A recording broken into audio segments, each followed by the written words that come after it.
Hey everyone, welcome to my channel biological concept.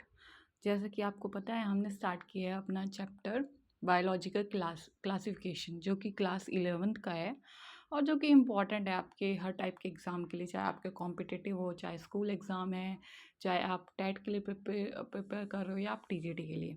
चलिए शुरू करते हैं आज अपना नेक्स्ट टॉपिक से कुछ क्वेश्चंस। तो आज का जो हमारा नेक्स्ट टॉपिक है वो है किंगडम प्रोटिस्टा।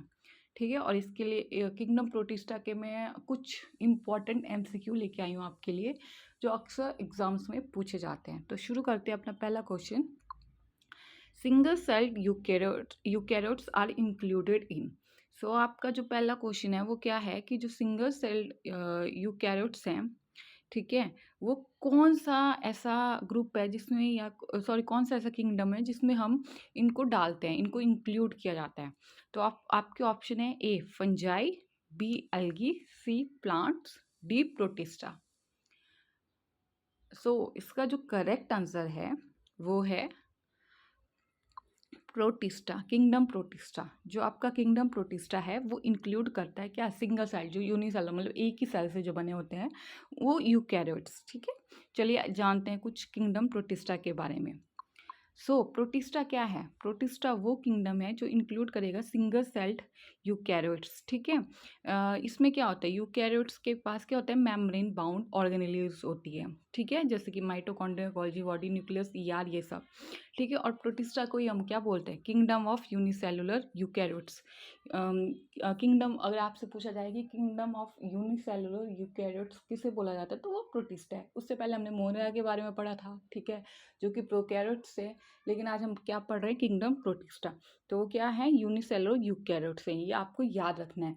और उनमें जो है वो माइटोकॉन्ड्रिया, गोल्गी बॉडी, न्यूक्लियस, ये सब हम मिलेगा, ये सब हमें मिलता है। ठीक है, so that is about your kingdom protista. चलिए अपना नेक्स्ट क्वेश्चन देखते हैं क्या है। आपका ये रहा आपकी स्क्रीन पे आपका दूसरा question. In which of organism the cell wall, sorry यहाँ पे सेल वॉल होगा, ठीक है, typing mistake, form to thin overlapping shells which fit together. कि ऐसा कौन सा ग्रुप है ऑर्गेनिज्म का, ठीक है, जो कि सेल वॉल बनाएगा, यहाँ पे वॉल होगा, है ना, ए, जो सेल वॉल बनाएगा, ठीक है, जो सेल वॉल है वो दो, मतलब थिन, दो पतली पतली ओवर सेलिंग सेल बनाएगा जो कि फिट होंगे एक दूसरे के साथ। ठीक है, जो मतलब जैसे कि हमारा एक सोप का बॉक्स होता है उस टाइप से। तो आपके ऑप्शन है डिनोफ्लैजिलेट, क्राइसोफाइटा, स्लाइम मोल्ड, मोल्ड, यूग्लिनोनाइट। इसका जो करेक्ट आंसर होगा वो होगा क्राइसोफाइटा। अच्छा, एक क्वेश्चन है मेरे माइंड में, चलिए आप इसका आंसर दीजिएगा कि इनमें से किसको जो है वो डिनोफ्लैजिलेट, क्राइसोफाइटा, स्लाइम मोल्ड, यूग्लिनोइड, ठीक है, इनमें से किसको हम गोल्डन एल्गी भी बोलते हैं।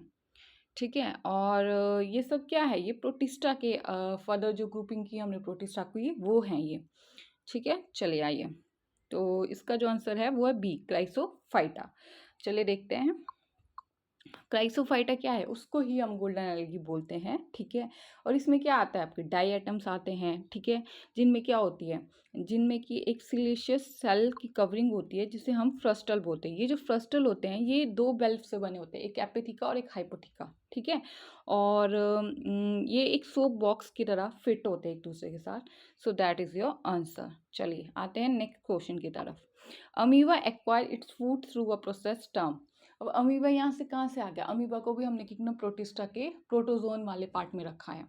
ठीक है, आपसे क्वेश्चन पूछ रहा है कि अमीबा अपना फूड एक्वायर करता है एक प्रोसेस से, उस प्रोसेस का आपको नाम बताना है। That is exocytosis, endocytosis, plasmolysis, या ये मतलब इनमें से कोई भी दो आंसर्स। जो इसका करेक्ट आंसर है वो है एंडोसाइटोसिस। ठीक है, अमीबा अपना फूड किस, ये ध्यान रखना बच्चों, ये क्वेश्चन पूछा जाता है। ठीक है, तो आपको ध्यान रखना है। हो सकता है आपसे टैट के एग्जाम में पूछ लिया जाए अगर आप टैट की प्रिपरेशन कर रहे हो, या हो सकता है आपको स्कूल लेवल पे पूछ लिया जाए। तो एंडोसाइटोसिस क्या है, एंडोसाइटोसिस क्या है, एक ऐसी प्रोसेस है जिसमें सेल जो है वो अपना फूड पार्टिकल इंजेस्ट कर देगा बाय एल्गरफ्रिन डैम। ठीक है, ये इसमें आपकी दो प्रोसेस और आती है, फैगोसाइटोसिस और पिनोसाइटोसिस। और अमीबा क्या करता है, स्यूडोपोडिया यूज़ करता है एंडोसाइटोसिस प्रोसेस को फैसिलिटेट करने के लिए। ये आपको ध्यान रखना है। ठीक है, क्या है जिसमें सेल्स को इंजेस्ट कर दिया जाएगा, खा लिया जाएगा, ठीक है, उनको एंगल्फ कर देगा अपने स्यूडोपोडिया के थ्रू वो। सो चलिए अपना नेक्स्ट क्वेश्चन देखते हैं अब क्या है। आई होप आपको मज़ा आ रहा हो। Contractile vacuole of paramecium are analogous to, कि कॉन्ट्रेक्टाइल जो वैक्यूल जो प्रेजेंट होते हैं ऑस्मोरेगुलेशन पैरामीशियम में, ठीक है, वो किसके बराबर हम उनको लेते हैं, एनालॉगस हैं। Sweat gland of mammal, uriniferous tubule, gastrovascular cavity of hydra, या टिप्नेलोसोल ऑफ अर्थवर्म। सो इसका जो करेक्ट आंसर है वो है बी, यूरिनी फेरस टिब्यूल, ठीक है। जो यूरिनी फेरस ट्यूब्यूल होते हैं उसको हम बोलते हैं नेफ्रॉन या किडनी ट्यूब्यूल। ये क्या करते हैं, जैसे ये एक्सक्रीशन का काम करते हैं, वैसे जो ऑस्मो रेगुलेशन मतलब मेंटेन करते हैं ऑस्मोटिक प्रेशर को, वैसे कॉन्ट्रैक्ट वैक्यूल जो होते हैं पैरामीशियम में, वो हेल्प करते हैं एक्सक्रीशन में और ऑस्मो रेगुलेशन में इन प्रोटिस्टा में, ठीक है। तो ज़्यादातर प्रोटिस्टा में, इसीलिए इनको हम कंपेयर करते हैं जो नेफ्रॉन होते हैं और किडनी ट्यूब्यूल होते हैं उनके साथ, किसको, कॉन्ट्रैक्टाइल वैक्यूल जो प्रेजेंट होते हैं प्रोटिस्टा में ज़्यादातर। चलिए अगला question, which of following statement is और are correct about dinoflagellate? It is marine and photosynthetic. It wears two flagella. It causes red tides in the sea. It does not belong to the kingdom Protista. सो इसका जो correct है वो है A B C, ठीक है। जो डिनोफ्लेजेलेट है वो बिलोंग करते हैं किंगडम प्रोटिस्टा से, और ये यूनिसेलुलर यूकैरियोट्स हैं। आपको पता है प्रोटिस्टा में यूनिसेलुलर यूकैरियोट्स प्रेजेंट होते हैं।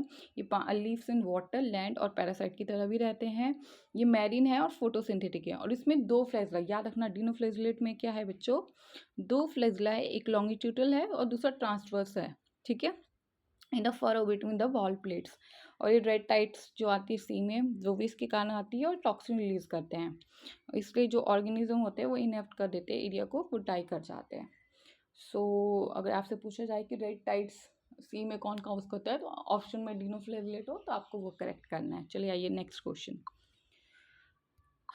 साइलेट differ from other protozoans in, मतलब जो साइलेट्स वाले जो आपकी सीलिएट हैं, ठीक है, वो दूसरे प्रोटोजोन से क्यों डिफर करते हैं।